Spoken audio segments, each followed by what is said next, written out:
Hello, नमस्कार. सर्व माझ्या गोड ताईंचं, मैत्रिणीचं अगदी मनापासून स्वागत आहे. आता टायमिंग सकाळचे 11 वाजलेले आहेत आणि मी इकडे दही वडे बनवलेले होते. जसं तुम्ही अगोदरच्या व्हिडिओमध्ये बघितलं, पूर्ण रेसिपी शेअर केलेली आहे कशा पद्धतीने बनवलं.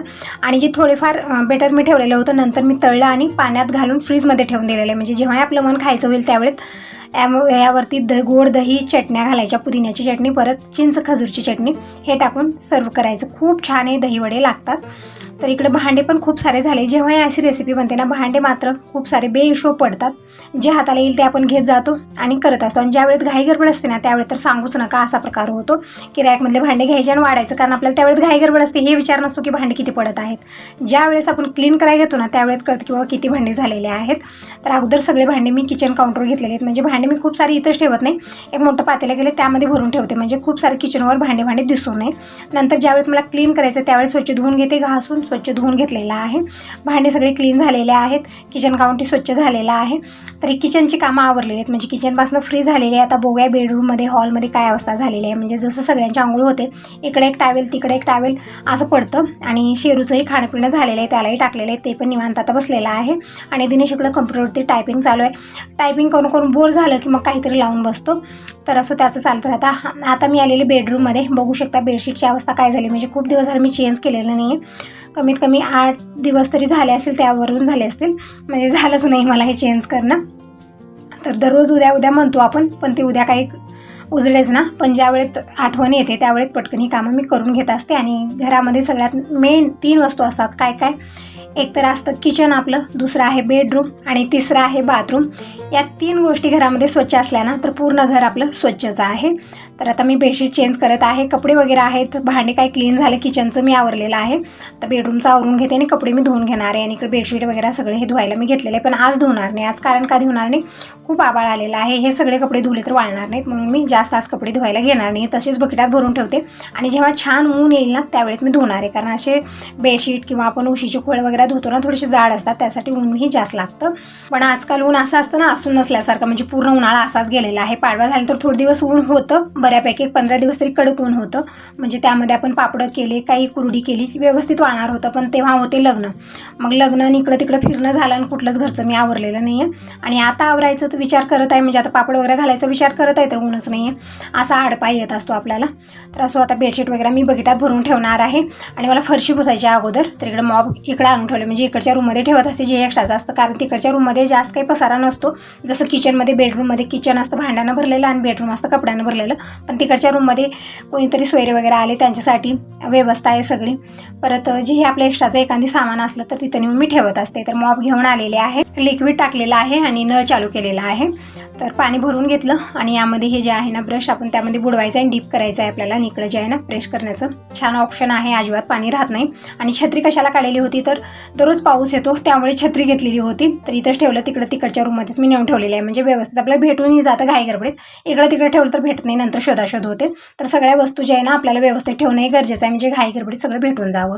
तर इकडे मी घेऊन आलेली आहे आणि पुसून घेत आहे मॉपनं. म्हणजे अगदी 15 मिनिटामध्ये पूर्ण घर चकाचक होत आहे. तर बेडरूममध्ये अगोदर आलेली आहे मी आणि पुसून घेत आहे. म्हणजे दररोजच्या दररोज मी पुसत आहे, त्यामुळे धुळी होत नाही. अगोदर कसं 2 दिवसाला 3 दिवसाला पुसायचे मी, त्यामुळे काय होतं, पूर्ण खिडकीवरती इकडं तिकडं खूप धूळ अशी, म्हणजे आपण जसं झाडू मारतो तसं ती ही धूळ जमा झालेली असते ना, ती पूर्ण त्या खिडकीवर, दरवाजावर, परत ते काय अलमारी वगैरे त्यावरती जाऊन बसते. मग आपल्याला वाटतं किती धूळ झालेली आहे, मग मी हातानं पुसत बसायचे. पण जसं मी दररोज मॉपनं घर पुसत आहे तेव्हापासून धूळ अजिबात होत नाही. मग झाडू मारल्यानंतर धूळ उडणार कुठून, होणारच नाही आहे. तर त्यामुळे जेव्हाच्या तेव्हा हे मला दररोजच्या दररोज, म्हणजे दुपारच्या वेळेतच मी हे करत असते. सकाळी मला होणार नाही, सकाळी खूप घाई गडबड. पण ज्या दिवशी सणवार असतं त्या दिवशी मात्र मी सकाळीच साफसफाईची कामं करून घेत असते. कारण आपल्याला पूजा वगैरे नंतर, म्हणजे सणावारा दिवशी नंतर पुसणं ठीक वाटत नाही मला, म्हणून सकाळी थोडीशी घाई गडबड झाली तर काही हरकत नाही. सणावारा दिवशी आपल्याला एक्स्ट्रा कामच असतात. पण दररोजचं कसं असतं, दुपारच्या वेळेत म्हणजे स्वयंपाक, जेवणं, खाणं, सगळी किचनची कामं आवरली की मग मी निवांत पूर्ण फरशी पुसून मग शांत वाटते, एकदम थंडगार असं वाटतं की घरभर लोळत बसावं पुसल्यानंतर. तर इकडं दिनेश टायपिंग करत आहे, तोपर्यंत मी पूर्ण घर पुसून घेते. नंतर मी कपडे धुणार आहे. आज कपडेही थोडेफार झालेत, म्हणजे जास्त नाही आहेत, म्हणजे आहेत कपडे खूप सारे, म्हणजे पॅन्ट शर्ट हे सगळे आहेत दिनेशचे, त्याच्या पप्पाचे. परत दीपकचे थोडेफार धुवायचे आहेत, म्हणजे काल मी स्टँड जे आहे ना ते जे आहे ना व्यवस्थित केले. त्यामध्ये जेही एक्स्ट्राचे कपडे होते त्यामध्ये काही धुवणातही कपडे होते, ते पण मी बकेट भरून ठेवलेलं आहे. पण आज धुणार नाही. आज मी म्हणलं ना आज वातावरण ठीक नाही आहे आणि वाळणार पण आहे. जी जीन्स वगैरे असतात ते व्यवस्थित वाळणार आहेत अशा उन्हाला, त्यामुळे नंतर. तर इकडे मी फॅन ऑन केलेले आहेत सगळे, म्हणजे सगळ्या रूममधले फॅन ऑन केलेले आहेत. थोडंसं पाणी राहिलं तरी बी लवकर हाडकून जावं ते. तसं तर मॉपनं अजिबात पाणी राहत नाही, आपल्याला व्यवस्थित प्रेस करून घ्यायची गरज आहे इतकंच. पण अगोदर जे आहे ना मला सिस्टम याचं समजलंच नाही. असं वाटत होतं वगळ वगळ होत आहेत घरभर, पण तसं काहीच होत नाही. व्यवस्थित आपल्याला प्रेस करून घेता आलं पाहिजे, तेच मला जमत नव्हतं. तर इकडे आणि कसं आहे ना याचा एक फायदा म्हणजे आपल्याला जास्ती झुकायची गरज नाही आहे. म्हणजे थोडंफार झुकलं तरी पण आता कुणाकुणाला कमरेचा त्रास असतो, कुणाला गुडघ्याचा त्रास असतो, त्यांच्यासाठी व्यवस्थित आहे मॉप. आपल्याला जे आहे ना थोडंफार झुकूनच आपण पूर्ण जे आहे ना सोप्याच्या खाली इकडं तिकडं सगळीकडे हे जे आहे ना व्यवस्थित हे पोत्र फिरवलं जातं आणि स्वच्छ होतात पूर्ण फरशी.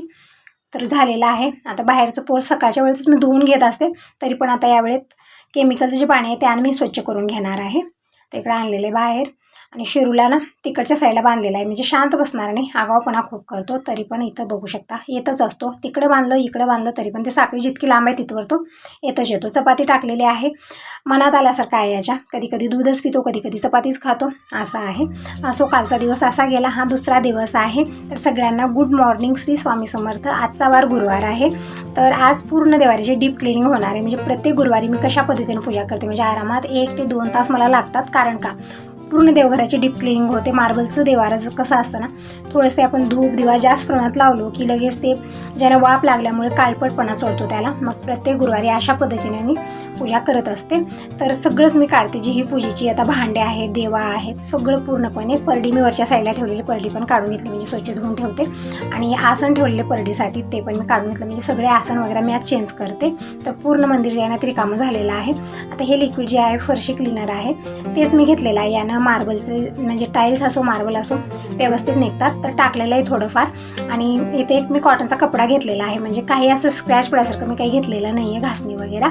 हे मऊ कपडा आहे कॉटनचा, त्यानं मी ओलं केलं ते कपडा आणि पूर्ण देवाऱ्याला जे आहे ना अशा प्रकारे पूर्ण ते लावून घासून मी स्वच्छ करून घेत आहे. बघू शकता पटकन हे व्हाईट अँड व्हाईट झालेलं आहे. अगोदर बघितलं तुम्ही थोडंसं काळपटपणा वाटत होता, कारण आपण धूप दिवा लावतो आणि धूळ पण खूप सारी येत असते आणि दररोजच्या दररोज ही क्लिनिंग होत नाही. दररोजच्या दररोज कितीही बघा तुम्ही करा, तामझाम कितीही घाईगडबड करा, दररोज हे होणार नाही. मला तरी जमत नाही. सकाळी म्हणजे कसं सकाळी खूप घाईगडबड होते, स्वयंपाक पाणी हे ते खूप सारं होतं. मग त्यावेळेस प्रत्येक गुरुवारचं थोडंसं मी कसं आहे, प्रत्येक गुरुवारी मी वेळ काढते 2 तास आरामात. म्हणजे आठवड्यातनं 1 वेळा केलो तरी पण आपलं जे मंदिर स्वच्छ राहतं. दररोज रोज करायची काही गरज नाही आपल्याला. जर होत असलं तर करू शकता, पण होत नाही. ज्या ताई बिझी असतात खूप, ते आठवड्यातनं 1 वार जर नाही मिळलं तरी पण आपल्याला जास्ती कामाचा लोड पण येत नाही आणि आपलं घर पण चकाचक राहतं. तर इकडे बघू शकता पूर्ण देवारा जे आहे ना मी ह्या केमिकलनं पूर्ण घासून घेतलेला आहे. आणि इकडे पाणी मी धडाधडा टाकू शकत नाही, कारण पाणी इथंच साचतं, कुठे जाण्याची जाई नाही आहे. त्यामुळे मी काय केलं, ओल्या कपड्यानं पूर्ण देवारा जे आहे स्वच्छ पुसून घेतलेला आहे. नंतर कोरड्या कपड्याने मी स्वच्छ पुसून घेतलेलं आहे. इकडे चौरंग वगैरे ठेवलेला आहे, ते पण मी स्वच्छ पुसून घेतलं. पूर्ण देवारा ज्यांना चकाचक केलेलं आहे, कडा कोपऱ्यापासून जिथवर आपला हात जातं तितकं. मागलच्या साईडला हात जाऊ शकत नाही आणि मंदिर खूप जड आहे, त्यामुळे समोरही मला घेता येत नाही.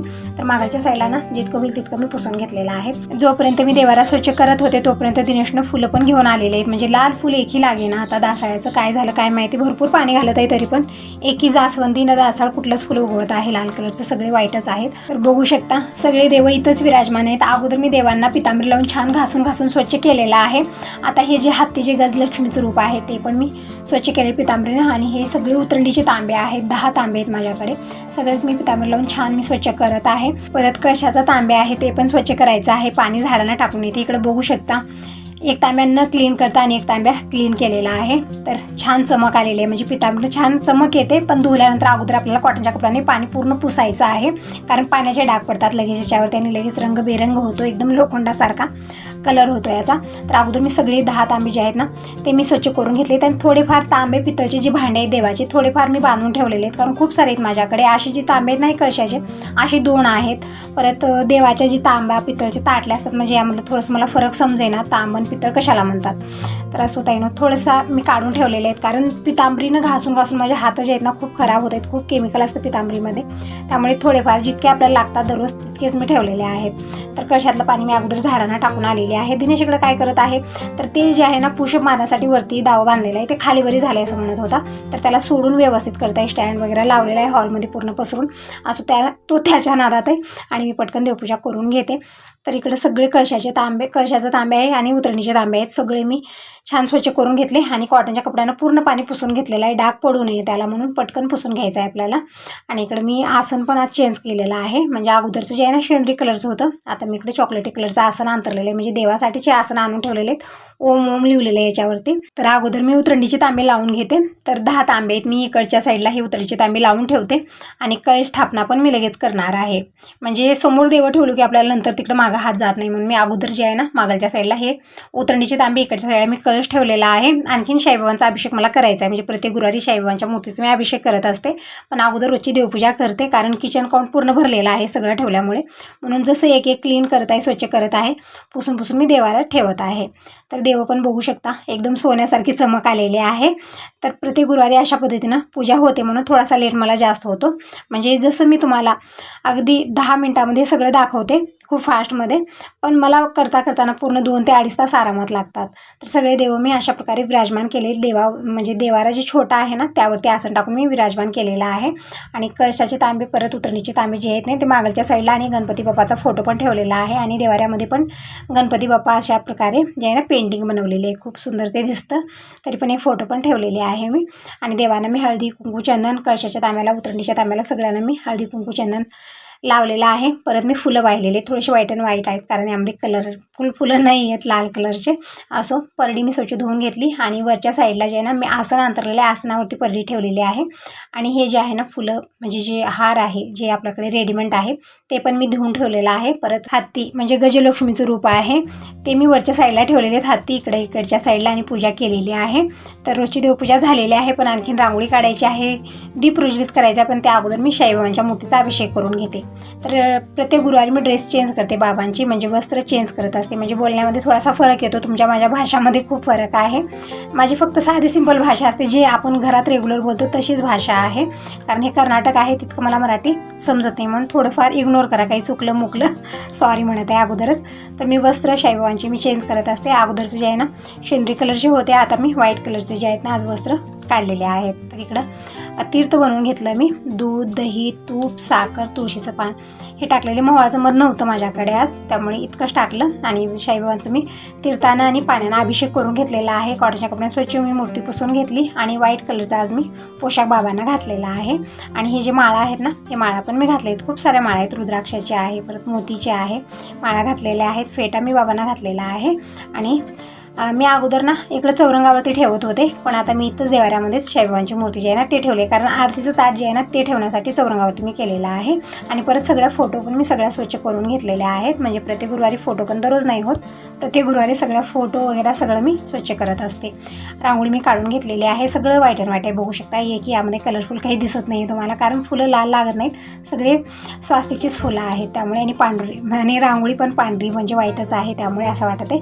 असो दीप प्रज्वलित केलेला आहे, धूप लावलेली आहे. आणि इकडे तुळशीसाठी मी बोरवेल चालू आहे, तर ताजं पाणी भरून घेतलं. तुळशी पूजन, उमरापूजन झालेलं आहे. आणि काल जे जमा करून कपडे ठेवले होते सगळे आज धुलेले आहेत, बघू शकता. वरची दोरी, खालचं ग्रिल सगळं भरलेलं आहे, म्हणजे बेडशीट, पॅन्ट शर्ट खूप सारं झालेलं होतं. टायमिंग बघू शकता, सकाळचे 11:30 वाजलेले आहेत, सगळी कामं आवरलेली आहेत, फक्त फरशी राहिलेली आहे. तर इकडं मॉप घेतलेला आहे, लिक्विड घालून घेतलेलं आहे पाणी, आणि फक्त मॉप जे आहे ना बुडवायचं, प्रेस करायचं आणि पुसून घ्यायचं. अगदी 15 मिनिटामध्ये पूर्ण घर क्लीन होऊन जातं. बेडरूम, किचन, इकडची एक्स्ट्राची रूम, पूर्ण हॉल, बाहेरचं पोर्स फक्त 15 मिनिट लागत आहेत, कमी वेळात होतं. पण आज ना मला देवपूजेलाच भरपूर वेळ लागला, आणि कपडे खूप सारे झालेले होते आज, म्हणजे काल पाऊस येत होता सकाळी, म्हणून मी कपडे सगळे जमा करून ठेवले होते बकेटामध्ये. तर आज सगळे कपडे लवकर धुले, जसं देवपूजा झाली. बघू शकता एकदम व्हाईट अँड व्हाईट देवारा झालेला आहे, हे बघा. आणि फुलं पण व्हाईट, म्हणजे कलरफुल काहीच नाही यामध्ये, असं एकही फुल लागेना दासाळ्याचं. तर हे आलेले होते आत्ता आंबे वगैरे घेऊन, आंबे खाल्लेले, बाकीचे मी काढून ठेवले इथं हवेला खिडकीमध्ये. आणि दही पण खायला दिलेले, दूध गरम केलं आणखीन एक वेळा. जितके भांडे ते सगळे घासून झालेले आहेत. किचन यावेळेस चकाचक आहे, फक्त फरशी पुसायची राहिलेली आहे. आता फरशी पुसून घेते